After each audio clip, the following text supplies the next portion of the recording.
Fala aí, pessoal do Espiritismo para Todos. Eu sou Jovian Ferreira. Estou aqui hoje para conversar um pouquinho mais com vocês sobre Espiritismo num episódio fantástico. Qual era o contexto histórico do século XIX na Europa, né? Como que estava a Europa? O que estava acontecendo quando o Espiritismo nasceu? Quais eram as teorias, quais eram as teses que estavam surgindo e será que isso facilitou ou não facilitou o desenvolvimento do Espiritismo? É disso que a gente vai falar hoje. Então, a gente vai começar o assunto falando um pouco do desenvolvimento da humanidade em si. A gente se desenvolve de duas formas, né? Da forma intelectual e da forma moral. O desenvolvimento intelectual é um desenvolvimento que está muito atrelado à cultura, ao conhecimento, ao estudo. Então, você vai acumulando informações e a partir daí você se torna uma pessoa inteligente, né? Então você pode ser um economista, você pode entender muito de plantas, você pode entender muito de biologia, e só que existe um outro desenvolvimento, que é o desenvolvimento moral. O desenvolvimento moral requer uma aplicação, requer a gente deixar de lado um pouco o nosso egoísmo, deixar de lado um pouco essa nossa pretensão de ser atendido em todos os lugares, né? Que é trabalhar um pouquinho mais com amor, trabalhar um pouquinho mais com a compreensão do outro, trabalhar um pouquinho mais com a solidariedade, ter uma visão mais ampla das leis de Deus, da lei de justiça, da lei de igualdade e atuar, colocar isso em prática nas suas relações. Isso que diz do desenvolvimento moral. Acaba que o desenvolvimento intelectual, apesar de exigir da gente estudo, exigir da gente cuidado, é mais fácil do que o desenvolvimento moral. E o que a gente vai perceber também em todos os séculos, ou nesse século XIX, que a gente teve um plano de desenvolvimento intelectual muito forte e de desenvolvimento moral também, porque as ideias fizeram com que as pessoas pensassem de forma diferente toda a sociedade e toda a relação com a sociedade. Então a gente vai ter no século XIX vários espíritos nascendo, espíritos assim que tinham pensamentos revolucionários, pensamentos a fazer com que a gente deixasse o estado anterior do século XVIII, um pouco do século XVII para trás, deixasse o absolutismo para trás e pensasse num lugar mais igual, num lugar que conseguisse atender mais a população. Então é disso que vai falar essas mudanças. E pessoas que nasceram nesse período importantíssimas, como Voltaire, que trouxe uma ideia de tributação mais proporcional, uma tolerância religiosa, o desenvolvimento da imprensa, Montesquieu, que trouxe a divisão de três poderes, né, a separação de três poderes, que vai fazer com que não era só um poder absoluto, na verdade a gente precisava de alguém que ia votar as leis, de alguém que ia executar as leis, e de alguém que ia atuar nesse caso de aplicar a lei, de julgar a lei, né? Então essa teoria dos três poderes tem Rousseau na ideia de um Estado social legítimo, um Estado que se importasse de fato com as pessoas. E tem Quesnel, né? Que era um matemático fundamental para a gente repensar essa formação do capital, a formação da economia, né?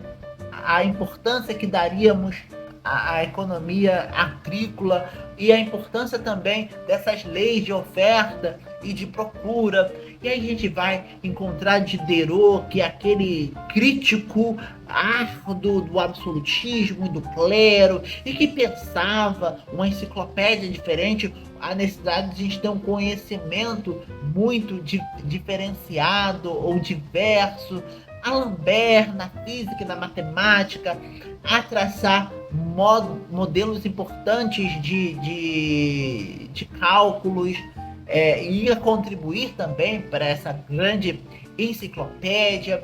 A gente vai ter o Luís XVI a possibilitar que o clero fosse de fato afastado desse lugar de poder e ao mesmo tempo deixado a tortura de lado, o feudalismo um pouco de lado. Isso fez com que a sociedade francesa até conseguisse pensar numa revolução, né, numa revolução que acaba tirando o poder dos reis, da classe da monarquia, né, da classe absoluta ou absolutista, dando menos poder a esses que comandavam, né, que eles acabaram perdendo de fato as cabeças.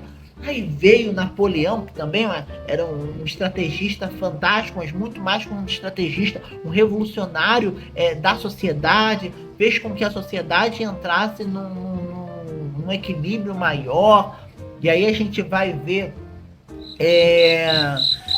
a igualdade, a fraternidade e a liberdade sendo praticadas, né, na sociedade, sendo postas de fato em jogo na sociedade. Isso tudo com as ideias de Napoleão. Acaba que depois ele dá uma escorregadinha, né, vai para um outro lado, mas como a gente de um outro lado de poder, né, de aumentar cada vez mais o poder dele, mas como a gente já tinha falado anteriormente, as pessoas se desenvolvem intelectualmente e também se desenvolvem moralmente. Então precisava de alguma coisa moral que Napoleão não tinha desenvolvido ainda. Então a gente vamos ter vários músicos a trazer a música mais para perto da população e a trazer os conflitos do dia a dia da população para as canções, a valorização dos costumes da população em si. Então a gente vai ter Wagner, a gente vai ter Chopin, a gente vai ter Beethoven,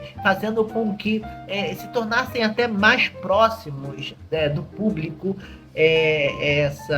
a arte musical, né? Na artes plásticas também, necessidade de valorizar um pouquinho mais o povo, o dia a dia do povo, os conflitos daquele povo. E aí a gente vai ter Renoir, a gente vai ter Monet, a gente vai ter Manet, a trazer essa cultura do dia a dia da população, muito mais do que aqueles destaques absolutos, né, ou absolutistas da época. Escritores, a gente vai ter Victor Hugo, Goethe, a trazer esse romantismo, a recuperar esse olhar para a população, que foi super importante para as pessoas se valorizarem, começarem a perceber aquilo que na sociedade precisava mudar, aquelas questões psicológicas que influenciavam muita gente, e a valorização dos sentimentos mesmos se transformam assim nesse período na França e na Europa como um todo, através desses escritores. A gente vai ter ciência sendo desenvolvida, seja a ciência do rádio, seja a ciência da conservação e da microbiologia. Então a gente vai ter Pasteur, por exemplo, a gente vai ter Marie Curie, a gente vai ter Pierre, nessas questões mesmo do desenvolvimento da ciência, do desenvolvimento rádio, né, do rádio em si. A gente vai ter Darwin, né, com a teoria da evolução das espécies, que foi fundamental para a gente entender várias coisas do desenvolvimento, o surgimento nosso mesmo. Claro que todos esses pensadores, aí a gente vai falar do Darwin, né, também, não eram pessoas que tinham um pensamento moralmente super desenvolvido, né? Eles eram vanguardistas até o limite deles, né? Mas nesse limite mesmo já fez com que a gente repensasse a origem do homem. Você imagina o quanto que isso foi revolucionário para todos nós, ou seja, a base da origem do homem não estaria mais na mão da igreja, estaria na mão da ciência. Então, grandes transformações foram acontecendo nesse período. E aí, como se deu esse desenvolvimento na Europa, né? Tudo começou na América, vendo a Revolução Americana, vendo a independência dos Estados Unidos. Os franceses começaram a perceber que, calma aí, eles já capturaram várias ideias iluministas e a gente ainda está na mão da monarquia, a gente ainda está na mão desse poder da nobreza. Não, a gente tem que mudar isso. E aí essa fagulha da Revolução Americana alcançou a França, e aí tem uma revolução na França com ideários fundamentais de liberdade, de fraternidade, de igualdade entre os homens. Então não dá mais pra gente ter uma sociedade em que um está muito acima e que a sociedade não tem mobilidade. É necessário as pessoas serem tratadas de uma forma mais igualitária. É necessário que as pessoas mais pobres tenham um assento. É necessário que se dê um desenvolvimento cultural mesmo. Então, nesse ambiente todo de desenvolvimento político, social, vai fazer com que a França se desenvolva, e esse desenvolvimento alcança toda a Europa. Esse meio que afastar, né, essa separação do Estado da Igreja. Não dava mais para a gente ter um Estado super focado na Igreja, porque as justificativas não são mais justificativas eclesiásticas, são justificativas científicas. E aí a gente também tem depois a Revolução Industrial. A Revolução Industrial traz um boom, né? Um boom que vai fazer com que a gente repense a produção. Não se consegue produzir com várias linhas de produção, e se desenvolve tecnologias, seja na comunicação, seja tecnologia no deslocamento, né, fazendo com que as trocas econômicas se deem com maior facilidade, e fazendo com que se crie um ambiente de troca de informações. Então, quando o espiritismo for chegar, né, a gente vai conseguir desenvolver, fazer com que as informações alcancem mais as pessoas. Então, calma aí. Um lugar em que esteja mais afeto à ciência, esteja mais aberto ao desenvolvimento, ao repensar da religiosidade, e tem uma forma de fazer com que essa comunicação circule melhor. É agora que o espiritismo vem. Então a espiritualidade já pensou tudo isso, né? Esse é o melhor momento para o Consolador prometido vir e conseguir alcançar mais gente, e conseguir fazer com que a gente pensasse mais a respeito dessas interações, né? Nas manifestações artísticas, como eu estava falando para vocês, na pintura, na música, na literatura, essas ideias de igualdade, liberdade, fraternidade também ficaram muito presentes, e uma ideia anti-elitista, né? De tentar aproximar mais a questão da população. E na manifestação científica, filosófica, né, a gente vai ter um comprometimento muito maior com as ideias de liberdade, com os movimentos sociais, com os movimentos políticos, com desprender-se da igreja, né, mais rapidamente, e a ciência ocupar um lugar maior, ocupar um lugar de justificativa através da ciência mesmo, que não através de Deus, né? Essas são as manifestações que trouxe, né, na filosofia e na ciência. E ainda tem mais, né? Quais foram esses principais fatores, né?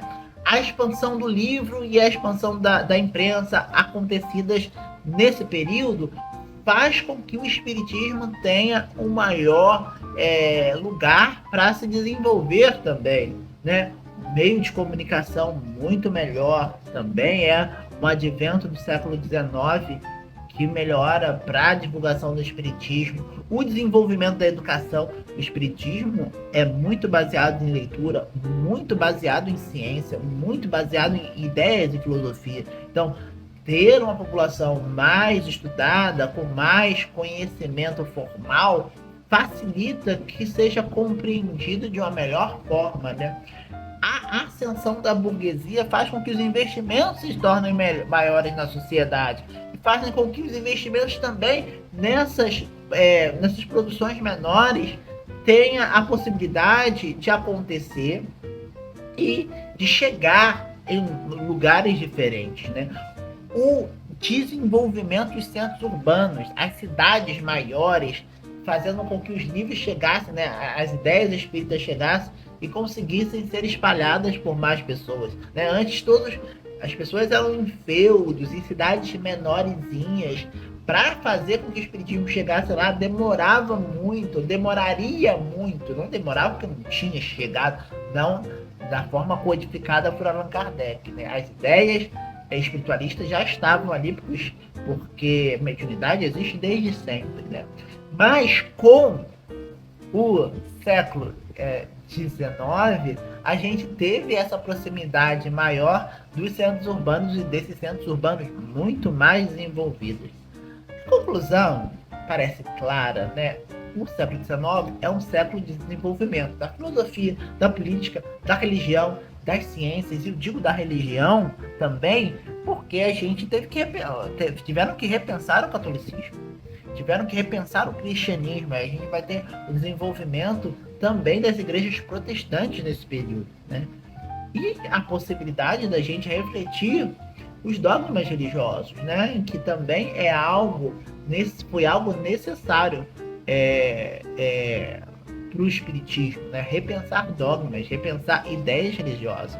Então a gente vai ter desenvolvimento no campo da filosofia, com dogmas religiosos postos de lado, com manifestação racional da ciência positivista mais à frente, a fé na ciência tendo um lugar muito destacado. A gente vai ter desenvolvimento da política, né, e ideias da não necessidade mais do Estado, da forma conquistar, da possibilidade das pessoas decidirem um pouco mais sobre a sua vida, como as ideias anarquistas, as ideias coletivistas, as ideias marxistas e até mesmo as ideias comunistas, que foram lugares que fizeram com que houvesse um repensar da atuação do povo na sociedade, na política em si.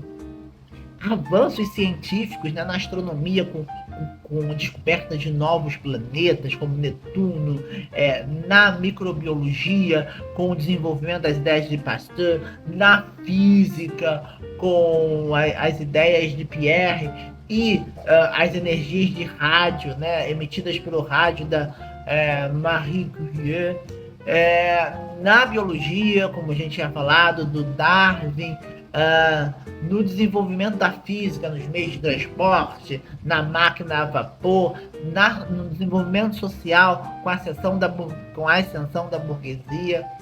Então, tudo isso fizeram com que a gente tivesse um século XIX de mudanças variadas que facilitaram a chegada do espiritismo, facilitaram a gente compreender as realidades espíritas e, ao mesmo tempo, fez com que o espiritismo conseguisse alcançar vários lugares e até mesmo se desenvolver, porque era necessário proximidade para o desenvolvimento dos estudos de Kardec, né? Então, era isso que a gente queria trazer para vocês. Espero que tenham sido boas as reflexões. Achei muito bom poder conversar com vocês. Espero que a gente consiga repetir essa conversa em outro momento. Um beijo e vamos que vamos.